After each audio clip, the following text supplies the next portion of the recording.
The desperate call. The night sky above Zoreth Prime burned with fire and smoke. The once thriving city was now a battlefield, its tall silver towers collapsing under heavy bombardment. Explosions lit up the darkness, and terrified civilians ran for shelter as alien war machines marched through the streets. The Vorlek Empire had come to conquer. They were ruthless, known for leaving no survivors. The people of Zoreth Prime were no warriors. They were traders, scholars, and builders. Their defenses were weak, their weapons outdated. Against the Vorlak war fleet, they stood no chance. High above the planet, in a small, hidden space station, Administrator Valen watched the destruction unfold. His hands trembled as he activated the emergency transmitter. This was their last hope. He spoke into the microphone, his voice filled with desperation. "This is Administrator Valen of Zoreth Prime. We are under attack by the Vorlek Empire. They are destroying our cities, killing our people. We cannot fight them. If anyone hears this message, please, help us. We beg you. Our defenses are failing. We won't last much longer." He ended the transmission and slumped back in his chair. His people had never been fighters. They had always relied on peace treaties and diplomacy. But the Vorlaks did not negotiate. They only conquered. A scientist in the control room turned toward him, his eyes filled with fear. "Sir, who do you think will answer? The Galactic Council has already abandoned us." Valen swallowed hard. He knew the Council would not help. The Vorlaks were too powerful, and no one wanted to risk war against them. But there was one group that might answer. The Deathworlders. They were different from the other species in the galaxy. They came from a planet so harsh, so unforgiving, that survival itself was a constant battle. Their world, called Earth, was filled with dangers, deadly beasts, extreme weather, violent natural disasters. And yet, somehow, the Deathworlders had thrived. They had spread across the stars, feared and respected in equal measure. The stories about them were terrifying. Unlike other species, they did not break under pressure. They fought, they adapted, and they survived, no matter the cost. They were called Deathworlders because their homeworld had shaped them into warriors like no other. But would they come? Minutes passed, then hours. The station's sensors beeped weakly as they detected more Vorlak ships entering orbit. The invasion was nearly complete. Hope was fading. Then, a response. The station's main screen flickered to life. A symbol appeared, a black banner with a silver skull, the mark of the Deathworlder fleet. A voice followed, deep, cold, unyielding. "Message received. Stand by." That was all. Valen's heart pounded. They had heard. But would they come in time? Would they come at all? On the surface, the last resistance forces of Zoreth Prime were making their final stand. Soldiers fired their energy weapons at the advancing Vorlaks, but it was useless. The enemy's armor was too strong. Their war machines crushed everything in their path. Commander Rethan, leader of the local defense force, growled in frustration. His men were dying. His people were being slaughtered. He clutched his rifle, knowing the end was near. Then the ground shook. At first, Rethan thought it was another Vorlak weapon. But then the sky above him ripped open with fire. Ships. Hundreds of them. Massive, dark, and covered in battle scars. They moved like hunting beasts, their weapons already charging. They were nothing like the sleek, polished ships of the Galactic Council. These were built for war. Then he saw the symbol on their hulls, the silver skull. The Deathworlders had arrived. The Vorlaks turned their weapons to the sky, but it was too late. The Deathworlder fleet opened fire. The first wave of orbital strikes tore through the Vorlak battleships, sending burning wreckage crashing into the streets. Enemy soldiers on the ground looked up in shock as the sky became a storm of fire and destruction. And then, the Deathworlders landed. Heavy, armored dropships slammed into the ground, their doors opening to release giant, heavily armed warriors. Their armor was thick, their weapons brutal. They moved fast, without hesitation, without mercy. And they attacked. Rethan watched in awe. The Deathworlders fought like monsters, tearing through the Vorlak forces with terrifying precision. They didn't fight like ordinary soldiers. They fought like survivors, like predators, like warriors who had seen worse than this. And won. The battle had just begun. And for the first time, there was hope. The Deathworlder fleet's reputation. The Vorlak warships desperately tried to regroup, their commanders barking orders in panic. They had expected an easy conquest, not a full-scale battle against the most feared warriors in the galaxy. But it was too late. The Deathworlder fleet struck without mercy.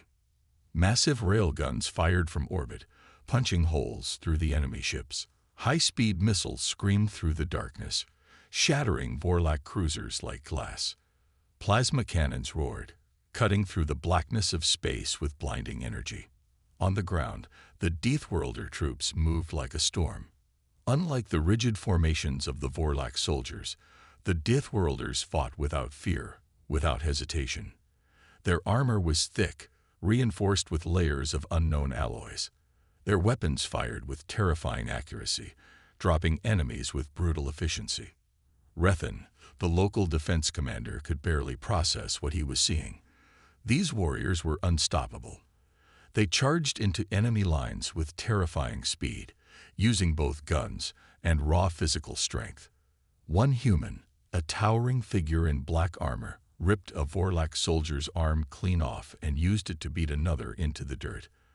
Another Deathworlder dodged energy blasts with unnatural reflexes, returning fire with cold precision. The Vorlaks were not prepared for this kind of fight. Panic spread through their ranks. Some tried to retreat, only to be cut down. Others surrendered, throwing away their weapons. The Deathworlders didn't even flinch. Above them, the Deathworlder flagship loomed. Inside the command deck, Admiral Dorian Kane stood with his arms crossed. His face was lined with scars, his gray eyes cold as ice. He had seen hundreds of battles, but this was just another hunt. A communication officer turned to him. "Admiral, the Vorlak forces are breaking. Their flagship is attempting to escape." Kane barely reacted. Destroy it. Seconds later, a Deathworlder warship fired a concentrated railgun blast. The Vorlak flagship exploded instantly, torn apart by a single shot. The debris rained down on the battlefield below. The Deathworlders fought with a simple rule: leave no threat standing. Back on the ground, Rethan could feel the tide of battle shifting. The Vorlaks were losing, badly. But even in their final moments, they remained stubborn. A group of Vorlak elites, massive warriors in crimson armor, rallied for a last stand. One of them growled, "We are Vorlak. We do not fear death." A Deathworlder soldier stepped forward. His armor was battle-worn, his rifle still smoking. He removed his helmet, revealing a scared face and cold, dark eyes. He smirked. "Good. Then you'll love what happens next." The battle was almost over, but the Deathworlders had one final lesson to teach. They weren't just here to win. They were here to make sure the Vorlaks never came back. The enemy revealed. The battlefield was littered with burning wreckage and fallen Vorlak soldiers. Smoke rose into the air as the Deathworlders marched forward, unstoppable. But the battle was not over yet. Deep within the Vorlak command bunker, General Xalvok stood in front of a massive holographic map. His red eyes burned with anger. The Deathworlders had turned what should have been an easy conquest into a slaughter. His fleet was in ruins. His forces were scattered. But he had one last weapon. He pressed a button on his wrist device. Far beneath the planet's surface, hidden doors lit open. From the underground tunnels, massive war beasts emerged. These creatures were not natural. They were bioengineered for war. Towering over the battlefield, their thick armor was nearly impenetrable, their claws sharp enough to tear through metal. their glowing red eyes locked onto the Deathworlders. Then they charged. The ground trembled as the monstrous beasts crashed through the ruins, smashing Deathworlder soldiers aside. Their weapons barely slowed the creatures down. One beast grabbed a Deathworlder and threw him across the battlefield like a ragdoll. Another one crushed a heavy tank beneath its claws. For the first time in the battle, the Deathworlders were forced to fall back. Commander Rethan watched in horror. What are those things? A Deathworlder captain wiped blood from his face. Trouble. The Deathworlders weren't afraid, but they weren't reckless either. They quickly adjusted their strategy. Instead of fighting the beasts head-on, they used their speed and tactics. One soldier lured a war beast into a ruined building, then detonated explosives, bringing the structure down on top of it. Another climbed onto a creature's back and jammed a plasma grenade into its armored neck, blowing its head clean off. But the monsters kept coming. Then the Deathworlder fleet made its move. From orbit, a tactical strike was launched. Precision railgun fire rained down, striking the creature's weak points with deadly accuracy. The ground shook as explosions tore through the enemy ranks. Within minutes, the beasts were dead. Silence fell over the battlefield. The Deathworlders had adapted. They had survived, and they had won. But General Xalvok was not finished. Watching the destruction from his command bunker, he growled in frustration. If brute strength won't break them, perhaps fear will. With a twisted smile, he activated his final plan. A hidden Vorlek fleet, twice the size of the first, was already on its way. The real battle was just beginning. The Deathworlder strategy. The battlefield lay in eerie silence. The last of the Vorlak war beasts were dead, their massive bodies smoldering from orbital strikes. The Deathworlders stood among the wreckage, weapons still raised, scanning for threats. But they weren't celebrating yet. A sudden alarm blared through the Deathworlder command channel. Enemy reinforcements detected. Admiral Kane stood on the bridge of the HSS Revenant, staring at the incoming fleet on the holo display. Dozens of Vorlak warships. Their formation was tight, their weapons already locked onto the Deathworlder fleet. The Vorlak had been hiding their true strength. Kane's expression didn't change. Instead, he let out a short breath and muttered, "So this was your real plan." The Vorlak ships surged forward, unleashing a barrage of plasma fire and missile strikes. The Deathworlders didn't flinch. They had been expecting this. The Deathworlder trap. Just before the Vorlak weapons hit, the Deathworlder fleet vanished. The enemy commander blinked in confusion. Where did they go? A split second later, the answer came. Stealth ships. The Deathworlders had been cloaked, hidden behind debris fields, waiting for this moment. The enemy had just walked into an ambush. The Deathworlders struck from all sides. Flanking maneuvers caught the Vorlak fleet in a deadly crossfire. EMP blasts disabled their shields. Boarding teams launched from hidden vessels, storming enemy command ships with brutal efficiency. The Vorlaks had numbers, but the Deathworlders had strategy. On the ground, Commander Rethan watched in awe as Deathworlder reinforcements dropped from orbit in rapid deployment pods.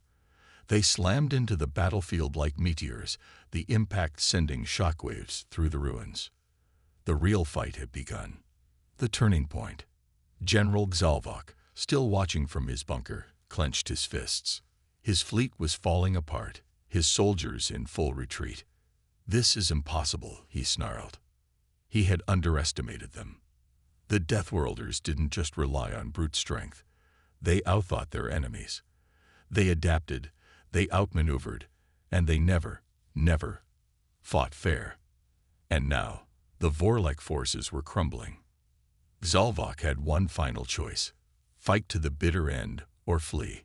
His decision would shape the outcome of this war, and the Deathworlders were ready for either one. No surrender. General Xalvok's claws dug into the metal railing as he watched the chaos unfold on the holoscreen. His mighty fleet, his invincible warships, were being torn apart. The Deathworlders had trapped them, outmaneuvered them, And now, they were closing in for the kill. A Vorlak officer turned to him, fear in his reptilian eyes. "General, we must retreat. We cannot."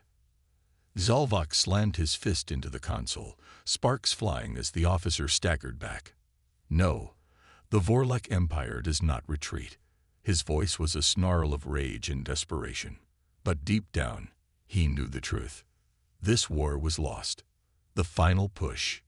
In orbit, Admiral Kane watched as the Vorlak fleet broke formation. Some ships tried to flee. Others, driven by fear and pride, made one last desperate charge. Kane gave a simple order: end it. The Deathworlder fleet responded instantly. Railgun barrages punched through Vorlak armor like paper. Plasma lances sliced through their engines, leaving them drifting helplessly. Missiles hunted down retreating vessels, ensuring none escaped. The Vorlak fleet, once feared across the galaxy, was no more. Groundside reckoning. On the surface, the last Vorlak forces had been pushed back to their underground bunker. They had nowhere left to run. Deathworlder troops advanced through the wreckage, their weapons aimed at the bunker doors. One of them, a grizzled sergeant, looked to his commander. Orders. The Deathworlders didn't believe in unnecessary cruelty, but they also didn't believe in leaving threats alive. A Deathworlder captain stepped forward, speaking into a loudspeaker. "Vorlak forces, you have one chance. Surrender now or die." There was a long silence. Then, the bunker doors opened. The end of the Vorlak Emperor. The end of the Vorlak Empire. General Zalvok stepped forward. His armor battered, his pride shattered. His soldiers dropped their weapons behind him, defeated. He locked eyes with the Deathworlder captain. "You think this is the end?" Zalvok growled. "The Vorlak Empire will rise again. One day, we will return." The Deathworlder captain didn't flinch. He raised his rifle slightly. "Not today." With that, the war was over. But the Deathworlders never forgot. And if the Vorlaks ever returned, they would be waiting. The price of victory. The battlefield was silent. Smoke rose from the wreckage of Vorlak ships and war machines. The once mighty Vorlak Empire had been crushed. Their war beasts lay lifeless, their soldiers disarmed, their warships reduced to drifting debris in orbit. But victory always came with a cost. The Deathworlders stood among the ruins, their armor scorched, their weapons still warm from battle. Some knelt beside fallen comrades, silent but respectful. Others patched up the wounded, their faces grim. Even in victory, they did not celebrate. Because Deathworlders never fought for glory. They fought because they had to, because no one else could. Admiral Kane's decision. Aboard the HSS Revenant, Admiral Kane stared at the holo display. The Vorlak homeworld was defenseless now. One command, and it would be reduced to ash. But that wasn't why they came. The communication officer turned to him. "Sir, what are your orders?" Kane exhaled slowly. The Vorlak had started this war, but he would decide how it ended. "No extermination," Kane said firmly. "Transmit our terms. The Vorlak Empire is finished. Their fleets are gone. If they ever threaten another world again." He turned his gaze toward the viewport, watching the broken Vorlak fleet drift in the void. There won't be anything left to save. The message to the galaxy. Word of the Vorlak defeat spread like wildfire. Across the stars, empires and federations whispered the same thing. The Deathworlders have won. Some feared them, some respected them, but one thing was certain: no one would challenge them again. The Deathworlders had proven their might, not just in strength, but in strategy, resilience, and discipline. And the galaxy would never forget. A final warning. On the ruined battlefield, General Zalvok stood in chains, surrounded by Deathworlder soldiers. He glared at Commander Rethan, his pride still burning despite his defeat. "This is not the end," Zalvok growled. "Empires fall, but they rise again." Rethan met his gaze with cold, unshaken eyes. "Then we'll be here to bury them." The war was over, But the Deathworlders would always be ready for the next fight, because this was their legacy. The legacy of the Deathworlders. The war was over. The Vorlek Empire lay in ruins, its fleets destroyed, its warriors defeated. The survivors were taken as prisoners, their weapons stripped away. The Deathworlders had not just won, they had ended an empire. But victory was never the end. It was only the beginning of what came next. The aftermath. As the last Deathworlder ships left the battlefield, the once bustling Vorlak war machine fell silent.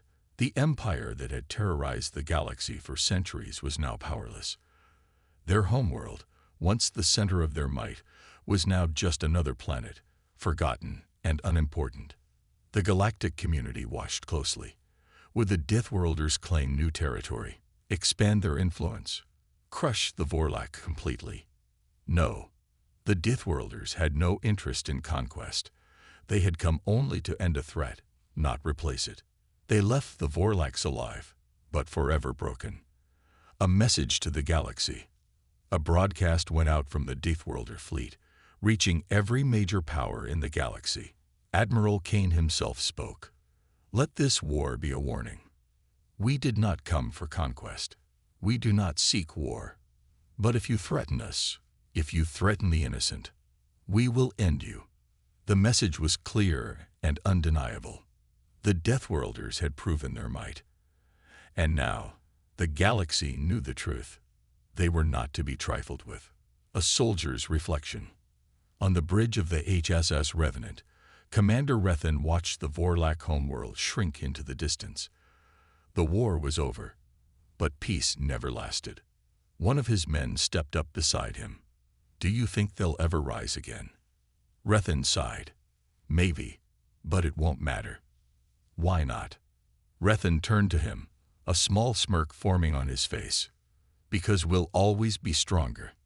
The Deathworlder oath. The Deathworlders did not conquer. They did not enslave. They protected. And if war ever came again, they would be there. Because Deathworlders never lost. They endured. They adapted. And in the end, they always won.